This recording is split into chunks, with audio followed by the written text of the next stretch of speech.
మా మిసెస్ మీద ఉన్నటువంటి బంగారంతోని ఒక 10 సైకిల్ టాక్సీ పెట్టి, ఒక కెమెరా కొనుక్కొని, ఈ ధర్మసాగరము ఇక్కడ చుట్టుపక్కల దాదాపు 100 రోజులు కలెక్టర్ ఆఫీస్ దగ్గర మేము నిరాహార దీక్ష పెట్టినాం. ఇద్దరినేసేశారు.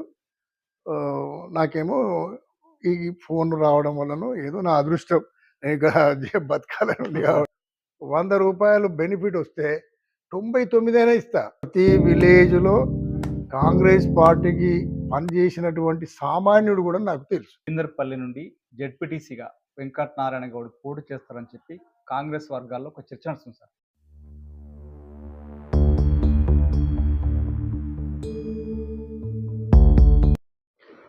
ఈరోజు మనం గెస్ట్ దగ్గర ఉన్నాం.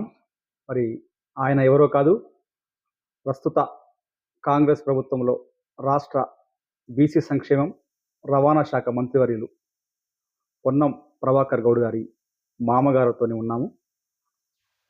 మరి ఆయన ఎలాంటి సేవా కార్యక్రమాలు చేస్తున్నారు, ఆయన జీవిత శైలి ఏ విధంగా ఉంది, మరి గత ఎన్నికల్లో హన్మకొండ జిల్లాకు సంబంధించి ఎల్కతుర్తి, బీందర్పల్లి మండలాలకు ఇన్ఛార్జి కూడా పనిచేశారు వెంకటనారాయణ గౌడ్ గారు. మరి ఆయన యొక్క జీవిత ప్రస్తావన మీద ఈరోజు తొలిపొద్దు ప్రత్యేక ఇంటర్వ్యూ. సార్ నమస్కారం సార్. నమస్తే సార్. ముందుగా ఒక అందరికి డౌట్ ఉంది సార్, పొన్నం ప్రభాకర్ గౌడ్ గారి మామ అంటే ఎట్లా మామ, అంటే కూతురా లేకుంటే వరుసగా అనేది ఒక చిన్న డౌట్ ఉంది సార్, దానికి కొంచెం క్లారిఫై చేయండి సార్. పొన్నం ప్రభాకర్ గారికి నా మొదటి సంతానం పెద్ద కూతురు మంజుల సార్. ఆమె ఎంఎస్సి పాస్ అయింది. అట్లే యూపీపీఎస్ దానికి కూడా ప్రిపేర్ అయి ప్రిలిమినరీ రాయడం జరిగింది మేడం. తర్వాత 2000లో ఏప్రిల్లో మ్యారేజ్ అయిన తర్వాత ప్రిలిమినరీ రిజల్ట్ వచ్చింది. పొన్నం ప్రభాకర్ గారు అంతకుముందు మీకు బంధువు అవుతారా లేకుంటే పెళ్లి తర్వాత ఎట్లా సార్? పొన్నం ప్రభాకర్ గారి అన్న అశోక్ నాకు మిత్రుడు. మేము గౌడ యువసేనలో పేరుతోని ప్రజా కార్యక్రమాలు కానీ గౌడ వృత్తికి సంబంధించి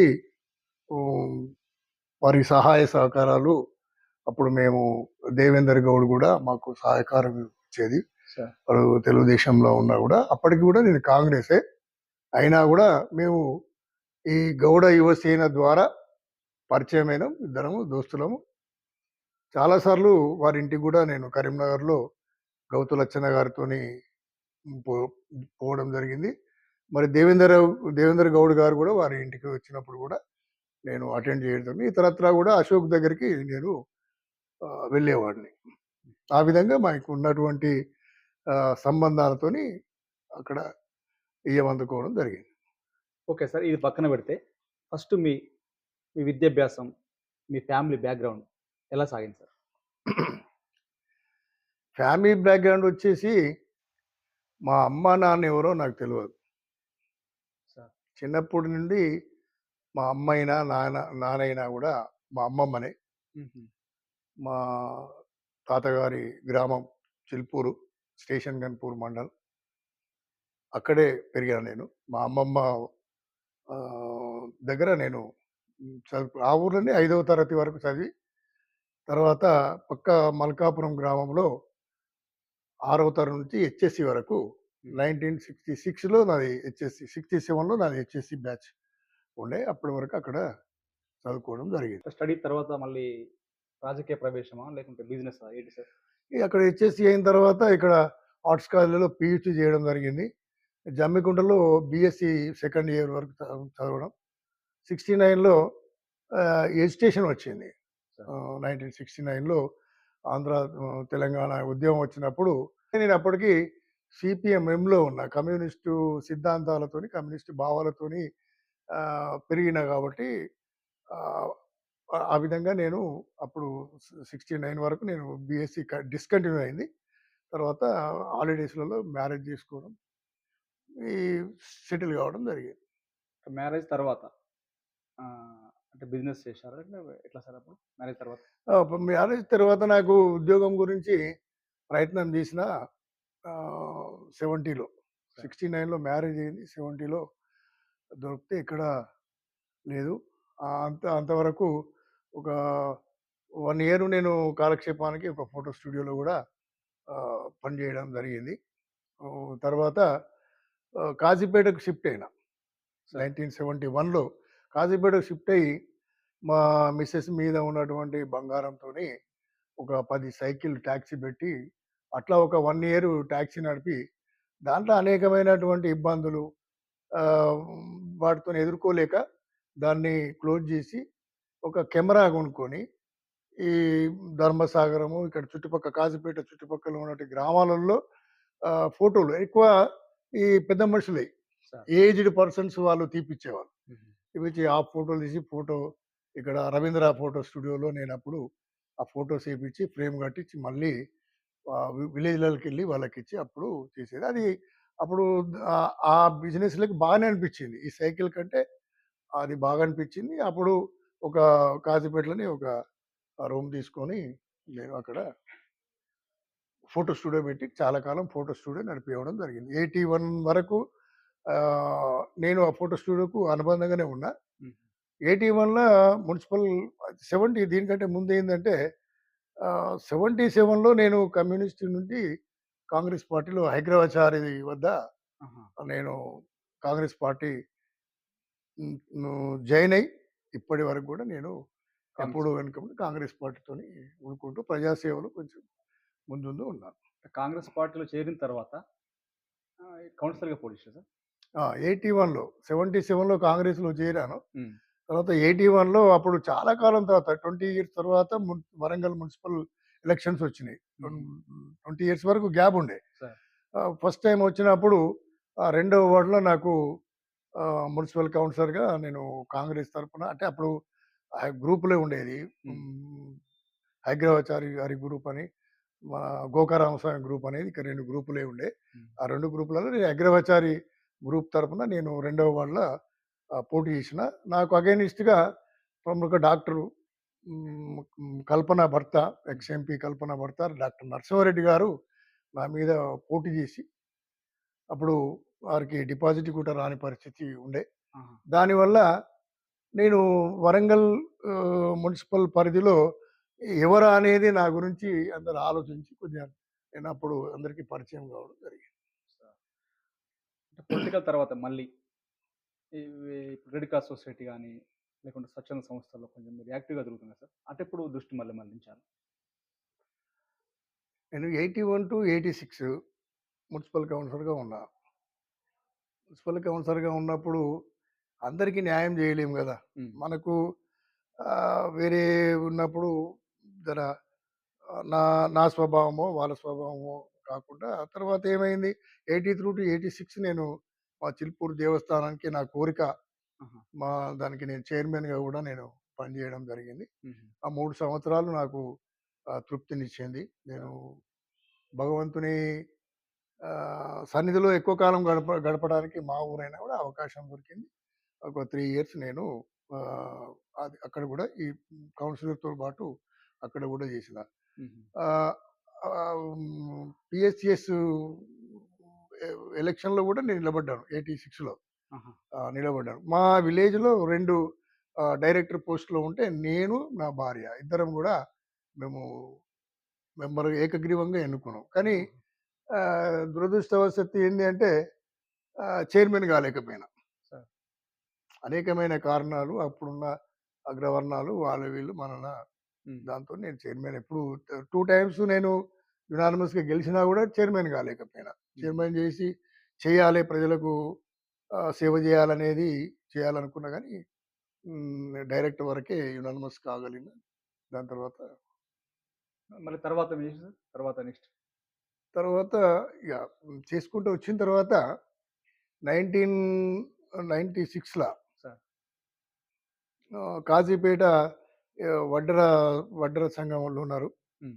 వడ్డెర వాళ్ళు ఆ గుట్టను కొట్టుకొని బతికేవాళ్ళు. సార్. వాళ్ళు ఈ రాళ్ళు కొట్టి మన బిల్డింగ్‌లకు వాటికి సప్లై చేసి వాళ్ళ జీవనాధారం ఒక గూడెమే ఉంటదక్కడ. హ్మ్. నేను కౌన్సిలింగ్‌లో పడ్డప్పుడు వాళ్ళు హార్టిఫుల్‌గా నాకు చేసి గెలిపించడంలో వాళ్ళ తోడ్పాటు బాగా ఉండే. సార్. 96లో ఆ గుట్ట మీద ఈ డాక్టర్ నరసింహారెడ్డి ఇది నాదే అని వాళ్ళని వెళ్ళగొట్టే ప్రయత్నం చేయడం జరిగింది. వాళ్ళని దాని మీదకి రానియ్యలేదు. హుహు. అప్పుడు మళ్ళా వాళ్ళు ఏం చేసిర్రు నా దగ్గరికి రావడం. మరి ఇట్లా మా జీవనోధారం పోతుందంటే నేను దాని ముందు పడి అక్కడ ఒక దాదాపు 100 రోజులు కలెక్టర్ ఆఫీస్ దగ్గర మేము నిరాహార దీక్ష పెట్టినాం. హుహు. అప్పుడు ఆ సమయంలో 96 సమయంలో చంద్రబాబు నాయుడు వరంగల్ విజిటింగ్ ఉండే. సార్. కడియం శ్రీహరి గారు మంత్రి హ్మ్. దాంట్లో. నేను కాజీపేటలో ఆపాను. హ్మ్. బస్సును మొత్తం ఆపేసినాం. ఆహా! ఎంత పోలీస్ బందోబస్తు ఏమున్నా గూడా ఆపి ఆపితే మా రిప్రజెంటేషన్ తీసుకోవడానికి చంద్రబాబును కిందికి దిగొచ్చు. దిగొచ్చి తీసుకోవడం జరిగింది. హ్మ్. అప్పుడు మంత్రి గారు గూడా మిమ్మల్ని వద్దన్నా గూడా మేము ఆపడం ఆ పొజిషన్ అట్లుంది గాబట్టి అప్పుడు ఇయ్యడం జరిగింది. వారికి ఇది సాధించగలిగినాం. ఓకే. ఆ గుట్టను నేను సాధించి ఇచ్చినాను. హ్మ్. అయితే ఆయనకున్న పలుకుబడి వల్ల నన్ను అప్పుడు నక్సలైట్‌గా చిత్రీకరించి నా మీద కేసులు పెట్టించారు. ఆ సంఘటన 97లో ఓకే సార్. ఆహా! అప్పుడు సీతా రామాంజనేయులని ఓఎస్‌డీ గారుండే. హ్మ్. వాళ్ళు నాకు చిలుకూరుకు నాకు సంబంధాలున్నాయి గాబట్టి దాన్ని బేస్ జేసుకొని ఇది దృష్టిలో బెట్టుకొని హ్మ్. ఈ గుట్ట తీసుకోవడం వల్ల హ్మ్. వీరిని రానియకపోవడం వల్ల ఇంకొక వేరే వేరే గుట్ట గూడా వేరే వాళ్ళు గూడా కాంట్రాక్ట్ ఉండే వాళ్ళను గూడా కలుపుకొని నా మీద 97లో మేం నా మీద కేసు పెట్టేసి ఆహ్, నక్సలైట్‌గా చిత్రీకరించి హుహు. నానా హింసలు పెట్టడం జరిగింది. నన్ను అప్పుడు ఈ హంటర్ రోడ్‌లో సార్. ఓఎస్‌డీ గారు తీసుకెళ్ళి రివాల్వర్ పెట్టి చంపడానికి గూడా ప్రయత్నం చేసిండ్రు. ఆహా! దాని వెనకాల ఏందంటే అప్పుడు నేను కాంగ్రెస్ పార్టీ, తెలుగుదేశం పార్టీ ఉంటుంది. అది ఒకసారి తీసుకపోయిన తర్వాత అదృష్టవశాత్తు దేవేందర్ గౌడ్ గారు ఎస్పీకి ఫోన్ చేసి ఆయన నావోడు అది ఏదైనా ఉంటే తర్వాత అని చెప్పి ఆగడం జరిగింది. నాతోని తీసుకొచ్చిన ఇద్దరిని అప్పుడు ఎన్‌కౌంటర్ చేయడం జరిగింది. షాంపేట గుట్ట ఉంది అప్పుడు. ఆహా! ఇంత లేదప్పుడు. సార్. 97లో ఓకే సార్. ఇద్దరినేసేశారు. నాకేమో ఈ ఫోన్ రావడం వల్లనో ఏదో నా అదృష్టం. నేను ఇంకా బతకాలని ఉంది కాబట్టి నన్ను వాపస్ తీసుకురావడం జరిగింది. తర్వాత నా మీద కేస్ పెట్టారు. 40 డేస్ తర్వాత నేను బయటికి రావడం జరిగింది. రెడ్ క్రాస్‌లోకి ఎప్పుడు ఇన్వాల్వ్ అయ్యారు సార్? రెడ్ క్రాస్‌లోకి ఇక్కడ మాకంటే ముందు డాక్టర్ రవీందర్ రావు గారు దానికి ఉండే. He was 30 years back. Sir. So, అక్కడ ఉద్యోగస్తులు వాళ్ళంతా మా దగ్గరకొచ్చి మీరు పోటీ చేయాలి. మీరు రాండి. అంటే బయట నా ఆర్గనైజేషన్స్ అవి ఇవన్నీ చూస్తున్నారు కాబట్టి సార్. ఆహ్, నా మీది నా నా గుణగణాలు తెలిసిన తర్వాత రమ్మన్నారు. అంటే నేనేమైందంటే 2000లో 2000 జనవరి 4న మా మిసెస్ చనిపోయింది. సార్. ఆమె చనిపోయినప్పుడు నాకు మైండ్ బ్లాక్ విరక్తి చెందింది జీవితం మీద. హ్మ్. ఆమె అంటే నాకు చాలా అంటే ఆమె వచ్చిన తర్వాత ఆమె యొక్క గుణాన్ని బట్టి అంటే మా ఇంటికి ఎవ్వరొచ్చినా గూడా వాళ్ళందరినీ భోజనం జేసకుండా పంపియకపోయేది. సార్. తప్పనిసరి ప్రతిరోజు మా ఇంట్ల హ్మ్. మా ఊరోళ్ళొచ్చినా, ఎవరొచ్చినా గూడా హాస్పిటల్‌కొచ్చినా గూడా మా ఇంట్లోనే భోజనం. భోజనాలు పెట్టించి ఆమె ఒక సేమ్ గుణము మా ప్రభాకర్ వాళ్ళ అమ్మ దగ్గర గూడా నాకు అనిపిచ్చింది. అందుకనే వాళ్ళు రాంగానే నేను అంతకుముందు పోయేది గదా! సార్. వాళ్ళింటికి. అందుకని వాళ్ళు రాగానే నేను ఈ ఒప్పేసుకున్నాం. ఆహాహా! అంటే ఒక క్షణం గూడా చూడలే. వాళ్ళ అమ్మా, నాన్నని చూసిన తర్వాత సార్. ప్రభాకర్ గురించి గూడా ఆలోచించలే నేను. ఆ ఇంటికిస్తే నా బిడ్డ సుఖపడతది. సార్. మంచిగా చూసుకుంటారు అనేది ఉండే అన్నట్టు. అట్లా అప్పుడు మ్యారేజ్ అయిపోయింది. ఆమె చనిపోయింది కాబట్టి 2000ల ఆహ్, ఇదే ఇంట్లో ఉంటిమి. అప్పుడు చనిపోయింది. చనిపోయిన తర్వాత నాలో మార్పు ఇంకా ఎక్కువ అయిపోయింది. అంతకుముందేమో సమాజ సేవ చేయడంలో ముందుండేది. సార్. అప్పుడు ఆర్థికంగా నేను అప్పుడే ఎదుగుతున్నా. సార్. 2000 వరకు ఎదుగుతున్నా. ఆ క్రమంలో చనిపోయింది కాబట్టి, ఇగ అప్పటి నుండి అంతకుముందు నేను ఏ సేవ చేసినా గూడా ఇక ఇది చేసి అప్పటి నుండి కొద్దిగా సహకారం ధన రూపంగా కూడా ఏదంటే అది చేయడం ఇప్పటివరకు చేసుకుంటా అనేక కార్యక్రమాలు స్కూళ్ళలో నేను అనేక కార్యక్రమాలు చేసిన. సార్. ఇప్పుడు మా చిలుకూరు స్కూల్‌లో మా మా సొంత ఊర్లో ఏ ప్రైవేట్ స్కూల్ కంటే బావుంటది. హ్మ్. ప్రతి ఒక్కటి నేను డొనేట్ డోనార్ చేసిందే ఉంటది. చాలా స్కూళ్ళలో చేసినారు. హుహు. స్టూడెంట్స్ అంటే నాకు ఇష్టం. స్టూడెంట్స్ మా స్కూలు హెడ్ మాస్టర్ గాని, వాళ్ళు స్కూల్ ప్రోగ్రామ్ ఉంటే నేను కంపల్సరీ అటెండ్ చేస్తా. హుహు. కారణం ఏందంటే, ఇవాళ నేను ఈ పొజిషన్‌లో ఉన్నా అంటే ఎడ్యుకేషనే. అవును సార్. చదువు రావడం వల్లనే నేను ఇది లేకుంటే నేను ఊర్లే తాళ్ళెక్కవలసిన పరిస్థితి ఉంటుండే. హుహు. కాబట్టి మనము ఏమిచ్చినా ఉండదు. ఎడ్యుకేషన్ పరంగా మనం గనుక మనం హెల్ప్ చేసేది ఉంటే వాళ్ళు జీవనాధారం పొందుతానేది నా యొక్క మెయిన్ ఇంపార్టెంట్. ఎవరికైనా తెలుసు. హన్మకొండ జిల్లాలో, ఉమ్మడి వరంగల్ జిల్లాలో నేను ఎడ్యుకేషన్‌కు హెల్ప్ చేస్తున్నాననేది అందరికీ తెలుసు ఇక్కడ. కాబట్టి ఆ విధంగా ఎడ్యుకేషన్ అని ఇస్తే మనం అది దొంగతనం చేస్తే పోయేది కాదు. హ్మ్. ఇంకేం పోయేది కాదు. దానివల్ల బతుకు తెరువు ఉంటది. నేను ఇంకోటి కూడా చెప్తున్నాను. ఉద్యోగమే ముఖ్యం కాదు. సార్. ఉద్యోగమే ముఖ్యం కాదనేది ఒకటి. ఇంకొకటి ఏం చెప్తా అంటే, ఇప్పుడు మా గౌడ సామాజికం గాని, బీసీలలో గాని, ఎస్సీ, ఎస్టీల దాంట్లో కూడా నేను ఆర్గనైజ్ చేసినప్పుడు నేను చెప్తా. ఎప్పుడు మనం తక్కువ గురించి మాట్లాడొద్దు. నేను గౌడ దాంట్లో చెప్తా, మమ్మల్ని ఎస్టీలో కలుపుండి అంటారు మా వాళ్ళు. నేను దీనికి అగైనిస్ట్. సార్. అరే! రెడ్లలో కలుపు అంటా నేను. ఎందుకంటే స్వశక్తితోని పైకి రావాలి వ్యతిరేకంగా. You have to give education. Education. Education ఇవ్వాలే. మనకున్న పరిస్థితులలో ఈ ఆరోగ్యం దీని మీద శ్రద్ధ చూపెట్టాలి. సార్. మా మిసెస్ చనిపోయిన తర్వాత మా నలుగురు పిల్లల పెళ్ళిళ్ళు కూడా కాలక్రమేణా నలుగురు పిల్లల పెళ్ళిళ్ళు కూడా జరిగినాయి. అంతా సవ్యంగా నేను సంబంధాలు ఇచ్చిన కాడ గాని, తెచ్చుకున్న కాడ కూడా బాగానే ఉంది. కాబట్టి నేను ఇంకా వేరే ఏదైనా చేయాలి అనుకున్న అప్పుడు నాకు ఇక్కడ ఈ గౌడ్స్‌లంతా కలిసి ఏమైందంటే మా దగ్గర కల్లు డిపో ఉంటది. హన్మకొండ, వరంగల్ కల్లు డిపో ఉంటది. సార్. ఆ కల్లు డిపో మూతపడిపోయింది. హ్మ్. మూతపడిపోయినప్పుడు వడ్డపల్లి నేను ఇక్కడే ఉన్నా కాబట్టి, వడ్డపల్లిలో నివాసం ఉన్నా కాబట్టి, వడ్డపల్లి గౌడ అందరూ నా దగ్గరకొచ్చి మరి ఇది ఈ కొన్ని కారణాల వల్ల ఒక 3,00,000, 4,00,000 డ్యూ వల్ల ఇది అంటే మంత్లీ కట్టాలి గదా! సార్. మంత్లీ రకం కట్టాలి గదా! హ్మ్. అది కట్టలేదు. సరే అది మూతపడిపోయింది. నాకప్పుడేం పవరేం లేదు. సార్. కానీ సామాజిక సేవ చేస్తా కాబట్టి నాకు అందరూ అధికారులు గూడా హ్మ్. పరిచయాలున్నాయి గాబట్టి, మనము మరి మీరు ఇది టేకప్ జేయండి అని నా దగ్గరికి వస్తే సరే అందరిని మరి ఒకటే గాదు గదా! ఇప్పుడు కాజీపేట, దర్గా వీళ్ళందరం ఒక దగ్గర కూర్చొని మాట్లాడుకొని, నేను దాన్ని టేకప్ జేయడం జరిగింది. హ్మ్. ఒక 5 సంవత్సరాలు నేను కల్లు డిపో నడిపి, తర్వాత నేను రైస్ మిల్ తీసుకున్నా. హ్మ్. రైస్ మిల్ వ్యాపారంలో పోయినా. హ్మ్. మాకు షావుకారులతోని ఎక్కువ అనుబంధం. మా ఊర్లో షావుకారులతోని, మా కాజీపేటలో కూడా షావుకారులతోనుంటే, నాకొకటి ఇది తీసుకో, ఇది తీసుకొని నడిపించుకుంటే మేము కూడా తోడు ఉంటామంటే నేను ఆ లైన్‌లో పోయినా. ఆ లైన్‌లో పోయిన తర్వాత కూడా నేను చాలా ఉమ్మడి వరంగల్ జిల్లా కూడా నేను కార్యదర్శిగా, జనరల్ సెక్రటరీగా కూడా పనిచేయడం జరిగింది. ఈ తర్వాత నేను స్టేట్ వైస్ ప్రెసిడెంట్‌ను గత ఇప్పటి నుండి కూడా. గౌడ సంఘానికి కూడా ఇక్కడ ఉమ్మడి గౌడ సంఘానికి కూడా 15 సంవత్సరాలు నేను అధ్యక్షునిగా ఉన్నా. అందరి అందరితోని అనుబంధాలున్నాయి. ఆ విధంగా ఎప్పుడంటే నాకు ఏది చేసినా గూడా అంటే నేను ఈ సహాయ సహకారాలు చేయడం వల్ల డబ్బులు పోతాయని గాదు.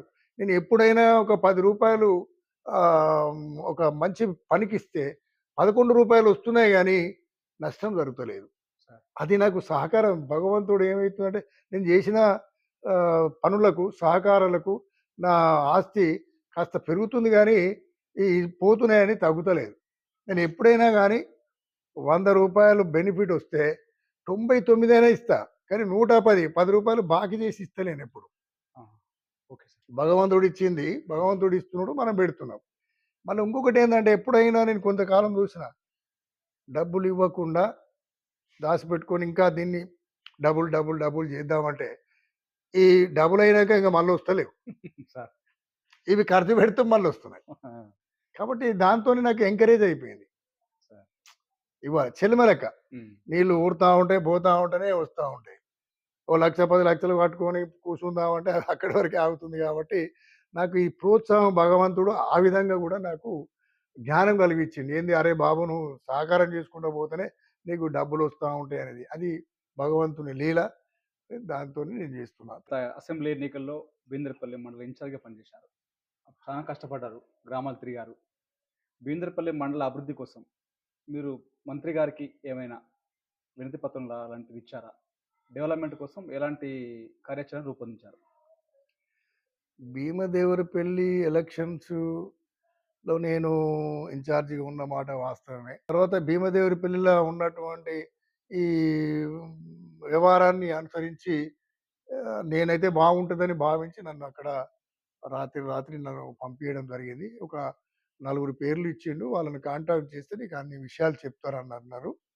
నేను వాళ్ళను ఆ నలుగురిని పిలిపించుకొని మాట్లాడి అక్కడ ప్రతి విలేజ్‌లో ప్రతి విలేజ్‌లో కాంగ్రెస్ పార్టీకి పనిచేసినటువంటి సామాన్యుడు గూడా నాకు తెలుసు. అవును. ఒక లీడర్‌లే గాదు. సామాన్యుడు ఎవరు జేసిండు అనేది నాకు తెలుసు. తర్వాత మాకు గౌడ్‌లల్లో గూడా అప్పుడు బీఆర్ఎస్‌కే ఎక్కువుండే. హ్మ్. కులపరంగా జూసుకుంటే. అవును సార్. బీఆర్ఎస్‌కు 80% గౌడ్స్ బీఆర్ఎస్‌కి ఉన్నారు. హ్మ్. మాకు ఇతర గ్రామాలలో, ఇతర జిల్లాలో ఉన్నటువంటి రిలేషన్‌తోని మేము చూసుకున్నప్పుడు ప్రతి గ్రామంలో నాకు చుట్టాలున్నారు. హ్మ్. ప్రతి గ్రామంలో చుట్టాలున్నారు. ఆ విధంగా చొచ్చుకొని పోవడానికి కొద్దిగా గ్రామంలో చొచ్చుకుపోవడానికి మాకు అవకాశం దొరికింది.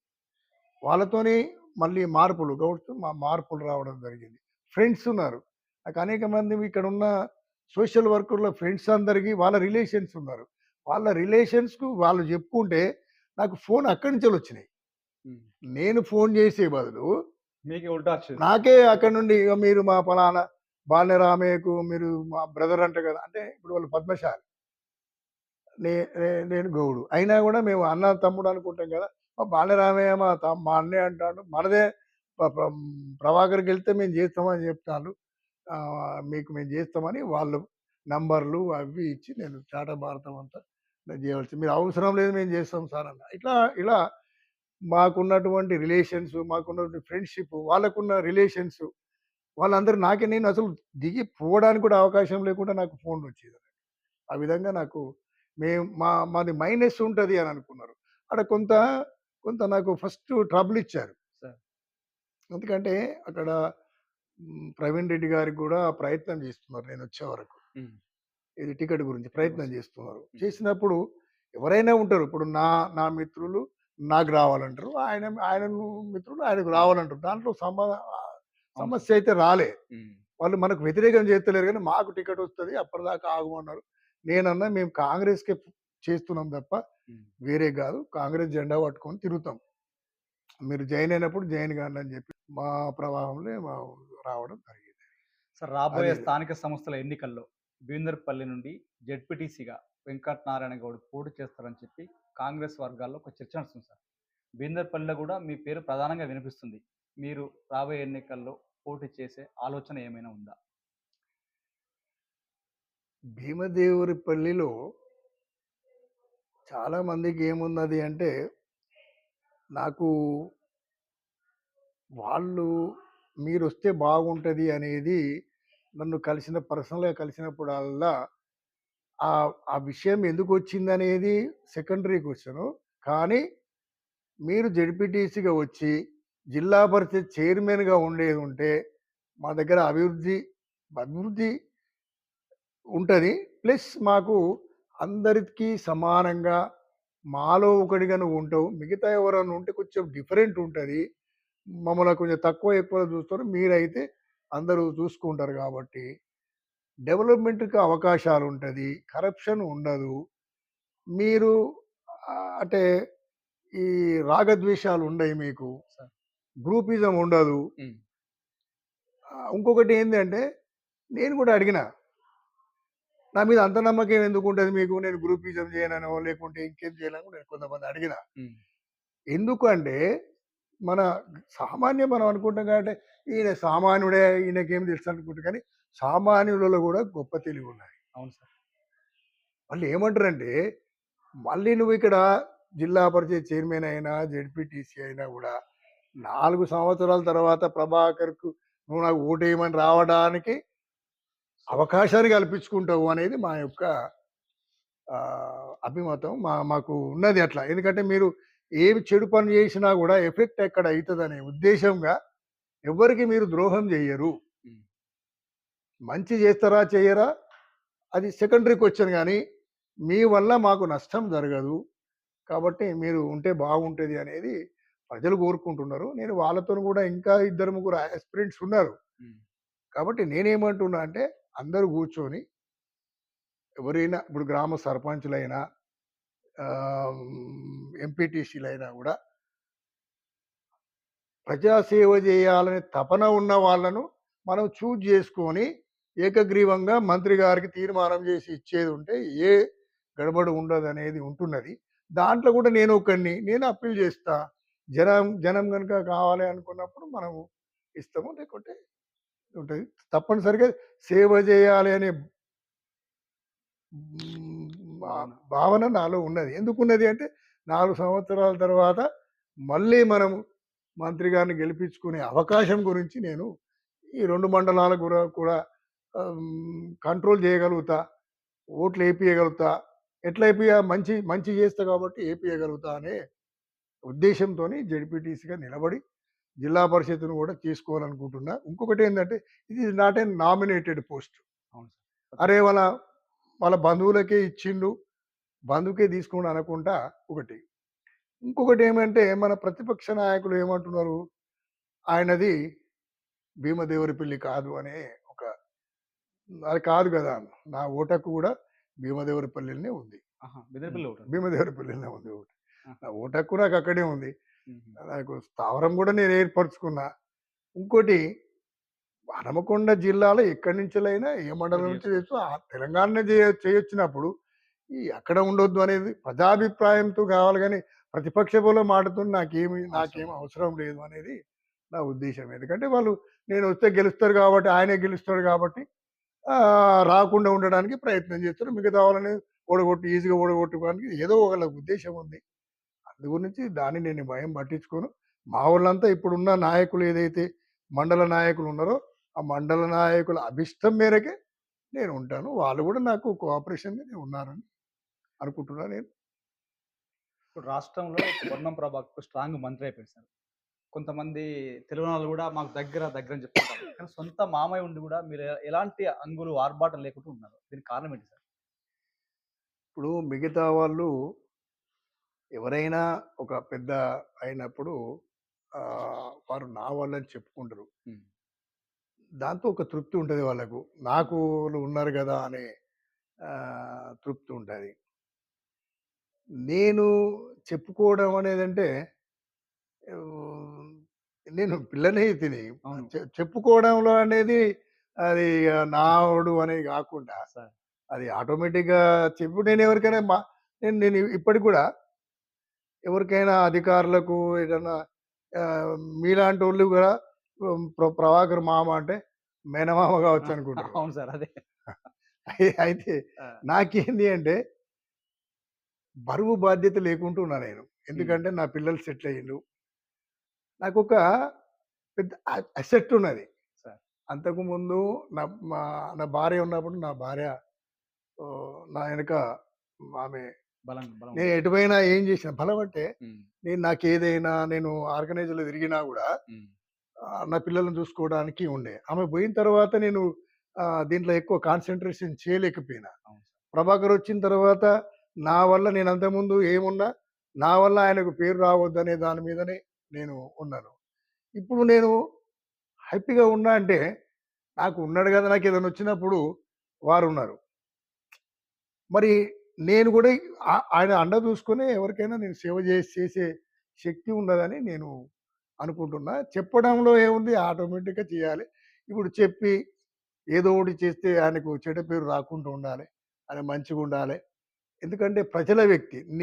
నా భావన చిన్నప్పటి నుంచెల్లి ఎట్లా కష్టపడి వచ్చినామో. నేను చెప్తున్నా కదా! సైకిల్ పంపు కూడా కొట్టి 10 పైసలు తీసుకున్న సార్. స్టేజ్ నుంచెల్లి ఇవాళ ఇక్కడ ఉన్నాం. మెల్ల కాలక్రమేణా 50 సంవత్సరాల కృషి ఫలితంగా ఇవాళ ఇక్కడ ఉన్నాం. నాకు ఒక మంచి అల్లుడు ఉన్నాడు, ఆయన మంత్రి ఉన్నాడు, ఒక మంచి పేరున్నది. దాన్ని బేస్ చేసుకొని సంతోషంగా బతికేంత ఉంది కాబట్టి ఇప్పుడు ఇంకోటి ఏంటంటే ఈ బాగా చెప్పుకొని తిరిగితే నాకు ఇది అది అని ఈ పైరవులు ఈ పైరవులే అయిపోతున్నాయి. కాబట్టి నేను నిమ్మలంగా ఉన్నా, మంచిగా ఉన్నా, మనకి ఏదన్నా అవసరం పడ్డప్పుడు పనులైతే అవుతాయి. సక్రమంగా జరిగే పనులు, మంచి పనులు ఏవైనా కూడా మనం చేసేంత కెపాసిటీ మన దగ్గర ఉంది. పొలిటికల్ లీడర్ కాకుండా గత 1 ఇయర్ సంవత్సర కాలంలో మీ అల్లుని పనితీరు ఎలా ఉంది? గర్వపడతా నేను. సార్. గర్వపడతా. ఎందుకంటే ఆయన పని చెయ్యాలనే ఉద్దేశం. పొద్దున్నుంచి నేను 6 గంటలకు లేచే వరకే ఆయన రెడీగా ఉండి జనాల దగ్గరికి ఆయనంత రిసీవ్ తీసుకునే మంత్రి ఇప్పుడైతే లేరు అక్కడ. తెలంగాణలో జనాన్ని రిసీవ్ చేసుకుని వాళ్ళతోని మాట్లాడాలి, వాళ్ళకి ఏమైనా ఉంటే చెయ్యాలనే తపన ఉన్న వ్యక్తి పొన్నం ప్రభాకర్. దాని తర్వాతనే అందరూ అనేది నా అభిప్రాయం. అని ఎప్పుడు వండుకుంటాడు, ఎప్పుడు పోతాడు, నేను ఇంట్లో ఉన్నా నాకే తెలియదు. మేము 11 గంటల వరకు వెయిట్ చేసినా కూడా ఆయన జనంతోనే ఉంటాడు. అసలు జనం లేకపోతే ఆయనకు అన్నము నీళ్లు మంచి అంత జనమే. జనం లేకుంటే ఆయనకు ఏం దోసది. జనం రాకపోతే జనం రాకపోతేనే ముచ్చటే లేదు. 6 గంటల వరకే 6 గంటల వరకే ఇంటి ముందు ఆయన ఎక్కడున్నా, హుస్నాబాద్లో ఉన్నా, కరీంనగర్లో ఉన్నా, హైదరాబాద్లో ఉన్నా జనాలు ఉంటారు. ఎక్కడున్నా ఉంటాడు. కానీ ఒక మంచి గుణం ఏంటంటే ఆయన దగ్గరకు వచ్చిన వాళ్ళందరినీ కూడా దూరంకెళ్ళి వచ్చిన, ఎక్కడి నుంచి వచ్చిన వాళ్ళకి భోజనాలు పెట్టాలి, చూసుకోవాలి, వాళ్ళ పనులు చేయాలని ఒకటి. ఇంకొకటి ఏంటంటే మనం ఇచ్చిన అప్లికేషన్ ఉంటుంది, ఒకడు వచ్చి ఆర్జీ ఇస్తాడు, దాన్ని ఏమైంది అనేది తెలుసుకుంటాడు, ఫాలోఅప్ చేస్తాడు, వాళ్ళకి చెప్తాడు, ఇన్స్ట్రక్షన్స్ ఇస్తారు, ఓఎస్డి కానీ వాళ్ళకి కానీ. ఇప్పుడు మీరు చూస్తుంది కదా ప్రతి ఒక్క దాంట్లో మీరు ప్రతి ఒక్క దాన్ని ఎంత క్షుణ్ణంగా చేయడానికి ప్రయత్నం చేస్తారు. ఏమైనా తప్పు జరిగితే అధికారులు అశ్రద్ధ చేస్తే వెనుక పోవాలి, కానీ ఆయన దగ్గర మాత్రం చాలా చేయాలనే వ్యక్తి. ఇంకొకటి మమ్మల్ని అందరినీ, ఇప్పుడు నేనున్నా, నాకేదైనా పోస్ట్ ఇవ్వచ్చు. చాలా మంది అడుగుతారు, ఎందుకు స్టేట్ పోస్ట్, ఎందుకు స్టేట్ చైర్మన్ ఏదన్నా ఒకటి తీసుకోవచ్చు కదా అని అందరు అడుగుతారు. అంత అవసరం ఏముంది నాకు? అంత అవసరం ఏమున్నది? ఈయన పనితనం చూస్తే అది తీసుకోవాలంటే భయం అవుతున్నది, అడగాలంటే భయం అవుతుంది. మనం చేయగలుగుతామా? ఆయన ఇప్పించినాక నువ్వు ఇది చేయి అది చేయాలంటే ఇక మనం ఎక్కడైతుంది? మనతో ఆయనంత స్పీడ్ తోని చేయగలిగినప్పుడే నాకు ఇది కావాలని అడగకపోవడానికి కారణం అది. ఆయన చేసినట్టు మనం చేయాలి, మరి చేసినప్పుడే అడగాలి. హాయిగా తిని హాయిగా ఉండాలి. మరి దీంతో ఇది ఎందుకు అడుగుతున్నా అని అంటారు కావచ్చు. ఏది జిల్లా పరిషత్, ఇది ఇండివిజువాలిటీ నాకు, నా స్వయంగా తెచ్చుకున్నా. నేను చేస్తా అని నమ్మకంతో వచ్చే పోస్ట్ ఇది, నేను చేయగలుగుతా అనుకున్న పోస్ట్ ఇది. ఆయన ఇవ్వడము, ఆయన చేయించడం వేరు, నేను చేస్తాను అనుకున్న పని చేయడం వేరు. అది కారణం. అది ఎవరికి ఆయనకు మచ్చరాదు. ఆయన ఇచ్చేది ఉంటే వాళ్ళ మామకి ఇచ్చిండు, ఆయన కుటుంబాన్ని చూసుకుంటున్నాడు. ఇప్పుడు మీరు చూస్తారు, నేను సింపుల్గానే ఉంటాం. ఎవరిని అడిగినా కూడా, ఎవరైనా కూడా వాళ్ళదేందో వాళ్ళ మేము ఫస్ట్ నుంచి ఎట్లున్నామో అట్లనే ఉంటాం. మా వ్యవహారం మేము చేసుకుంటాం. ఆయన ఉన్నాడనేది ఒక ధైర్యానికి మాకు ఉన్నాడు, మేము చేస్తాం. థ్యాంక్ యూ సార్, మాకు సమయాన్ని ఇచ్చినందుకు మీకు ప్రత్యేక ధన్యవాదాలు సార్. థ్యాంక్ యూ అండి.